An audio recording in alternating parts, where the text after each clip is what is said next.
Уважаеми господин Анадолов, председател на Сдружение Български щит, уважаеми дами и господа, членове на Общото събрание на Сдружение Български щит и уважаеми гости. Позволете ми да представя пред вас обзорен преглед на изпълнените дейности от Сдружението през отминаващата 2023 година.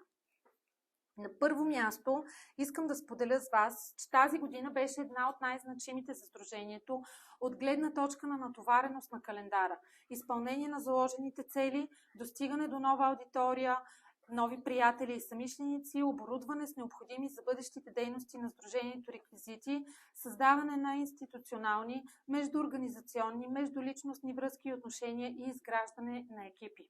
През 2023 година проведохме, ще ги изброя по ред, по който ние сме ги провели в хода на годината. 1. Занятия по ескорт на ВИП, благодарение на тук присъстващия Ненчо Кичуков. Почетохме паметта на Васил Левски по повод 150 годишнината от смъртта му.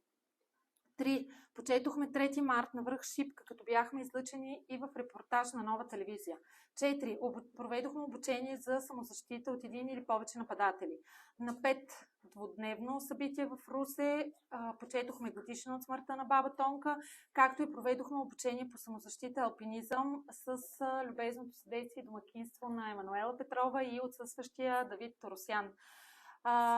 На 6-та позиция имаме 4-дневно събитие в Петрич с тема Пейо Яворов и Гоце Делчев в Българското въстание 1903 година. Както всички тук знаете, културният календар на Сдружението тази година мина основно под мотото 120 години Илинденско-Преображенско въстание. И всъщност събитието в Петрич беше част от този културен календар. На 7-ма позиция имаме двудневно събитие в Смолско. Ориентиране и посещение на културно-исторически обекти, благодарение на Людмил Занов, който днес отсъства. На 8-ма позиция проведохме онлайн кампания Седмица на българските думи в чест на 24 май. В Чирпан проведохме първото състезание за популяризиране на доброволчеството, в което се включиха 11 отбора по 4 човека. През месец юни се проведе и втория национален поход Свети Дух, символ на мъката и страданията на неосвободените братя българи, останали в пределите на Македония. 11-то ни събитие беше през юни и то беше част от спортно-физическия календар на Сдружението, а именно тактическо занятие в град Ямбол. Отново през юни в град Приморско проведохме първото за годината обучение по водно спасяване с ръководител Спас Паунов. На следващо място проведохме кампания за набиране на дарителски средства за доброволно формирование Mayday.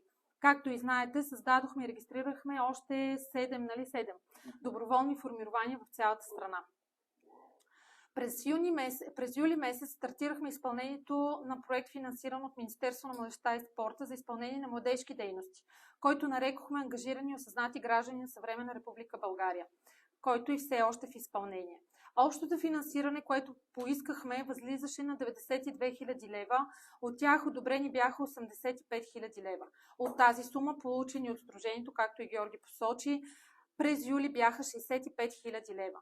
Разликата от 92 000 лева, които бяха първоначално желаните от нас средства, за да изпълним максимално заложените цели, Сдружението полага усилия да набави с други източници.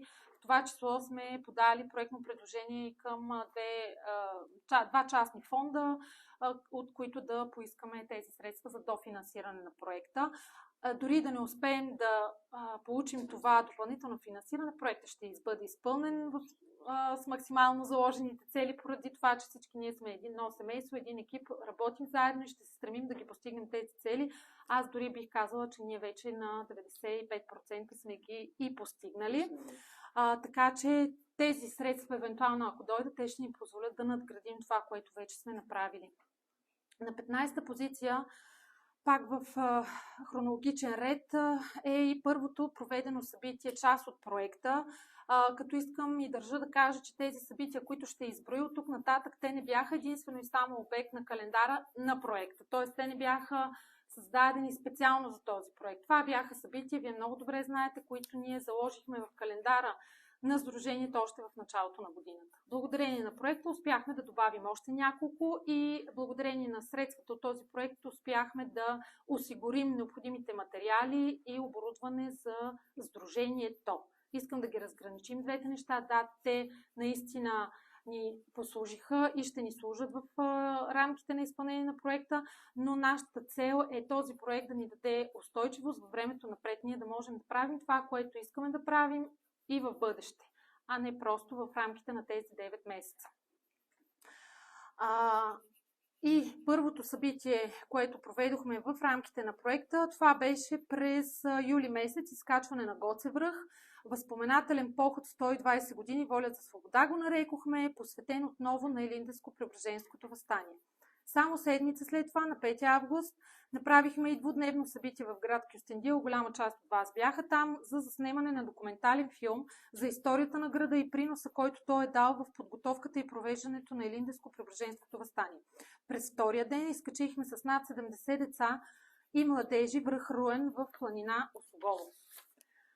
На 18 и 19 август, едно от най-вълнуващите, поне за мен, лично събитие за тази година, отидохме в Габрово, където на 18 август, вижте само каква символика, 18 август бъднахме мечтата на едно наше момиче, което навърши 18 години и мечтаеше да бъде сред свои връстници. Вики, всички вие знаете, се изкачи на връх Шипка, като покори всъщност един собствен връх в живота си. Вики, мисля, че не е подозирала, че през тази 2023 година ще бъде шеметна за нея, защото след Шипка, двамата с Георги, предложихме семейството на Вики и Гери да бъде одобрено от бригада Нов дом за привеждане на техния дом в условия подходящи за нуждите им.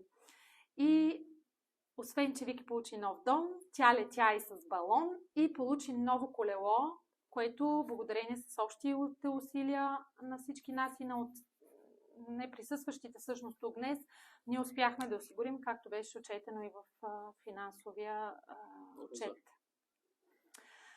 На 19 август с стотина младежа от Габрово и Севлиево тръгнахме от Сколски манастир и в продължение на 2 часа и половина с тук присъстващи и неприсъстващи доброволци на Сдружението Вики пристигна на връх Шипка за националните чествания. Събитията отново бяха отразени от Нова телевизия. Само да кажа, че тези отразявания, една част от тях са заслуга на наши стари контакти с Георги, но друга част са така усилия положени от хора от екипа, които не присъстват днес тук. Кой отсъства, кой е в чужбина, които активно поеха комуникационната дейност на Сдружението, осъществяват непрекъснато връзка с медиите. Ние, когато ви представим отчета на проекта, ще видите какви невероятни неща се случиха, така че максимално повече хора да чуят за това, което ние правим. Това беше най-основната ни цел. Ние да достигнем до максимален брой хора, които да чуят за нас. Те да ни видят, да видят това, което правим, да ги докоснем поне мъничко и с всяко следващо наше действие, дейност, те вече да са запознати с нас и като име, и като дейности. Но за да не ви губим времето сега, това ще го направим много подробно след края на март. На 26 август 2 поредни дни проведохме в Шкорпиловци второ обучение по водно спасяване, което беше изключително атрактивно, отново благодарение на Спас. Последва на 3 септември посещение на Тутракан по повод на 107 години от Тутраканската епопея. 20-то събитие. Октомври. Връх Велица. Отбелязахме годишна от Балканската война. Отново през октомври заминахме за град Петрич, за да отбележим по 1009 години от смъртта на цар Самуил и да се включим в фестивал на Кестена, организиран от дирекция на Природен парк Беласица към Изпълнителна агенция по горите, от които лично получихме покана да се включим в тяхната инициатива. Пак октомври отидохме в Смолян, за да дадем почет на загиналите в Балканската война на паметника Родопска Шипка. 23-то поредно събитие за нас беше и последното за тази година в Русе, където проведохме състезателни игри за младежи и ученици. Посетихме къща музей на баба Тонка, на Захари Стоянов, пантеонът на възрожденците. Отново домакини бяха Емануела Петрова и Давид Торосян. Съществен принос в провеждането на това събитие има и господина, който си тук мълчаливо до нас, но на който след малко ще дадем думата, Димитър Добринов, както и двете момчета. Моля ви да се изправите за мъничко. Леонардо и Георги, с още две момчета, които днес тук не присъстват. Това са Георги Ханджийски и моля те да ми помогнеш за името на Евгений. Георги Ханджиев и Евгений Коналиев, които изключително добре се справиха с напрежението, което... Добре, ще изчакаме да дойдат гостите. Здравейте, добре дошли.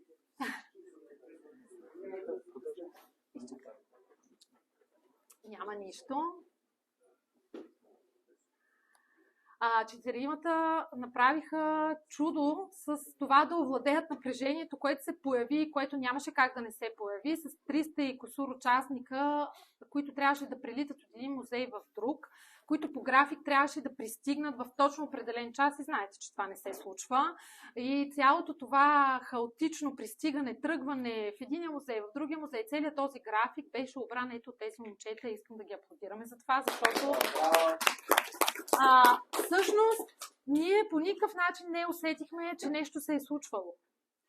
Трябва да ви кажа, че имаше риск наистина така да създадем напрежение в участниците. Айде, нашето е ясно, нали? То ние ще си го понесем, но когато оставим лошо впечатление в участници, това вече знаем какви рискове носи, така че заслугите са техни. И последно да ви спомена, че в момента тече национален творчески конкурс, който нарекохме Доброволчеството през моите очи. Той е адресиран до деца и ученици между 3 и 18 годишна възраст и с него целим да подканим младите хора на размисъл върху това какво е доброволчеството и да ги мотивираме те да ни разкажат как те го виждат през своите очи, как те си го представят. Финала на конкурса ще се реализира под формата на благотворителна експозиция, благотворителна, всъщност ние нарекахме изложба, като всички произведения, които ще постъпят при нас до 25 януари ще бъдат изложени в залата, където ще проведем Олимпиада Активни днес. Това е следващото ни състезание от игрите, които проведохме в Чирпан, в същия така род. И в много по-голям мащаб. Да, в много по-голям мащаб. Имаме отговорник на инициатива. Да, ръководител на събитието е Димитър Добринов и там в рамките на тази олимпиада ще върви изложбата. Всеки, който желае да ни посети, да дари някакви средства. Всъщност вече споменахме, че тези средства са част от кампанията за закупуване на високопроходими колички за лица в неравностойно положение. Имам още малко данни да ви изнеса. Ще гледам да бъда малко по-експедитивна и да дадем думата и на останалите. С така проведените събития за периода от 1-7 до днешна дата по присъствен списък достигнахме до 1050 лица, от които над 700 са младежите на възраст между 15 и 29 години. Аз лично отчитам това за един много висок успех, защото нашата целева група, ние сме си го говорили с всички вас, не изключва по никакъв начин нито по-малките, нито по-възрастните. Но това, което ние искаме да постигаме като сдружение, нашите цели могат да се реализират само ако ние минем през младите хора. Това, което искаме да завещаем на България, нашия принос, който искаме да дадем, той неминуемо ще мине през тези млади хора.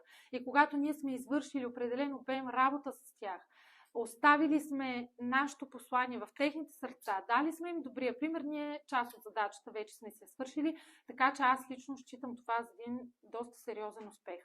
Това са лица, които пряко са участвали във всяко едно от проведените ни събития, а достигнатите лица, т.е. техни семейства, ученици, всички тези училища си споделиха на техните страници, по техните групи, това, което са правили при нас, както и с техните близки, така по наши данни възлизат на над 3000 души. Публикациите в социалните мрежи, през съобщенията, за които вече ви споменах, медийните изяви, донесоха на Сдружението над 750 хиляди достигнати лица. Това са данни, които не сме си смислили. Знаете много добре и Фейсбук, и медиите имат анализ на част, която дава възможност ние да сверим какво сме направили, до кого сме достигнали. Ема след мъничко ще ни говори специално за социалните мрежи, защото е много важно да проумеем нашата роля като членове на сдружението, като активни негови деятели, това пресподеляне на постове, в групи, мотивиране на хората също да го правят, всъщност какво ни носи? То ни носи това, че ние отново говорим за нас. и когато се покажем по най-различни канали, медии, социални мрежи, чрез участници директни в събитието, ние вече започваме да трупаме една по-сериозна разпознаваемост. В резултат на планираните и реализирани дейности като част от проведените ни цели за развитие и така мултиплициране на ефектите от това, което правим, реализирахме и 7 броя документални филми и 7 броя кратки представителни клипа. Те в момента се обработват и до края на януари месец ще ни бъдат представени за одобрение и за публикуване в различните канали. Провеждаме и в момента анкетно проучване, което цели да установи нагласите на младите хора към това, което Сдружението прави. Всеки от вас знае, че трите основни направления на Сдружението, това са културно-историческите събития, общата и специализираната подготовка и доброволчеството. Именно за тези три направления ние изследваме нагласите на младите хора. Какво те мислят за това, че трябва активно да участват в културно-исторически мероприятия, в мероприятия, които имат за цел да ни подготвят по по-общ или по специализиран начин за това какво е доброволчеството. В тези три направления именно бяха фокусирани усилията на екипа на Сдружението през тази 2023 година. Анкетното проучване се ръководи от психолог, преподавател във Военна академия Раковски. Това е доцент Румяна Карева. Резултатите от него ще ни дадат ясна представа доколко това, което правим, кореспондира с нагласите и нуждите на младите хора и ще не бъде ориентир при планиране и организиране на следващи събития, предназначени именно за тях. В организацията и провеждането на инициативите през цялата година участваха както членове на Сдружението, така и хора външни на организацията от гледна точка на правния си статут, но определено самишленици и братя по кауза.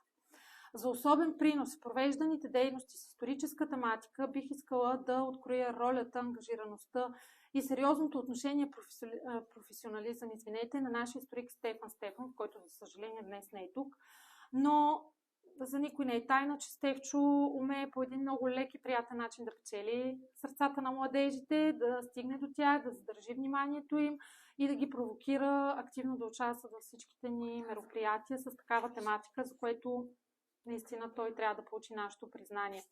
Благодарим и на доцент Чулеков, който като наш съмисленик и баща по дело е готов да изпълни дълга си при всяко допитване от наша страна и при всякакви други нужди.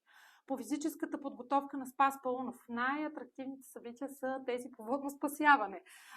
Професионално, но в същото време и с много приятелско отношение ти, Спас, наистина успяваш да създадеш респект в обучаемите, но и в същото време да ги предразположиш да се забавляват, да бъдат усмихнати. Затова наистина твоя принос е изключително висок. На Димитър Добринов, още един млад човек, перспективен инструктор, който изнесе на гърба си голяма част от работата по обща и специализирана подготовка пред над 600 участника в събитията тази година. Значи това просто с такава лекота, както и господин Стефанов и господин Паунов, създава изключителна връзка с публиката, ангажира ги балансирано и спрямо техните интереси, е винаги гъвкав да излезе извън рамката на установените графици, ако това се наложи. В същото време изключително добре спазва графици. На Давид Торосян за провеждане на обща и специализирана подготовка на част от мероприятията и за добре организираните събития в Русе. На Емануела Петрова за постигане впечатляващи резултати в работата в социалните мрежи. Аз горе-долу ви ги маркирах малко по-горе, но след малко и тя ще ни представи по-подробни резултати. На Гергана Николова, добре, че пристигна на време. Нас съмишленик и изпълнител на дейности по създаване на визи, социални мрежи, медии, но и много повече от това. На Вангел Коларов за активно участие в доброволческите инициативи на Сдружението. Няма доброволческа инициатива, която ние стартирахме тази година, от която Вангел да не се отзова. Включително и изкачването на Вики на връх Шипка, където беше главно действащо лице. Да, и то след като беше контузен. Да. Леонардо и Георги за показани високи организационни умения, способност да поемат ангажименти и стриктно да ги изпълняват и за 90% присъственост на всички наши събития, които, виждате, не бяха малко. На Георги Ханджиев и Евгений за лоялност и активно участие, коректност в изпълнението на задачите. На Ваня за изключителна и безусловна морална и материална подкрепа на Сдружението. благодарение на нейните счетоводни квалификации и опит, ние успяхме всъщност да осигурим за нашия проект финансово отговорно лице, такова каквото по закон се изисква, така че да бъдем допуснати до това финансиране, защото разходването на обществен ресурс е една от сериозните ангажименти, които едно сдружение може да поеме, тъй като добре знаете, че разходването на обществен ресурс налага много сериозна дисциплина, отчетност и благодарение на Ваня ние успяхме да осигурим именно тази част от проектното обезпечаване. Освен това, като бъдещ психолог, тя активно участва в провеждането на анкетното проучване, а след като завърши, най-вероятно ще бъде ангажирана и с други отговорности в тази сфера в сдружението, когато е защитата на година. Ще бъдем поканени, надявам се, всички. Да, ако не ще се натресем. Ти си избери. Заповядайте Пловдив, Ски университет, нова сграда на Пазарджишко шосе. Няма да се разминеш само това, специални покани ще ни изпратиш. На Стоян Заров също трябва да отбележим активното му участие в организацията и провеждането на събитията с изпълнение най-вече на логистични задачи. Всички знаем, че той с неговото превозно средство минава, събира хора, носи ги, връща ги. Това никак не е малко и трябва да бъде със сигурност обект на благодарност от името на всички ни. На Ненчо Кичуков за поддържане на бойния дух в целия колектив, на една голяма част от членовете и самишлениците на сдружението, макар че ние рядко го видяхме тази година. Ненчо непрекъснато поддържаше духа и бойната готовност, най-вече на момчетата в Стара Загора, в Пловдив, за което е изключително важно. То никак не е малко. Някой трябва да непрекъснато да поддържа топлата връзка с тези хора, защото ние може да не ги виждаме дълго време и когато и се изгуби този личния контакт, нещата знаем на къде могат да отидат. Ненчо, благодарим ти, че отговорно поемаш тази задача. На Ивайло Паунов за създаване и актуализиране съдържанието на интернет сайта на проекта на сдружението, който Министерство на младежта и спорта финансира. На Радослав Станов, който също днес не е тук, за обезпечаване на IT нуждите на сдружението през годината, както и в минали периоди, и за ясната му категорична заявка, че това ще продължи в бъдеще. На Василия Димитрова, която също не е тук, вие почти никой от вас не я познава. Тя е нашия генерал в сянка, така да наречем. Човек с изключително много опит в комуникацията, работил в най-различни институции, министерства, ведомства, фундации, организации и частни институти. Тя е човек с над 40 годишен опит в комуникацията и всъщност всяка една кризисна комуникация, тя я поема. Вярвайте, има такива. Някой път кметовете нещо не са разбрали какво ние искаме от тях или ние не сме разбрали какво те искат от нас и се налага някой да обира това напрежение. Но освен това тя активно контактува и с всички медии в страната, за да представя това, което ние правим.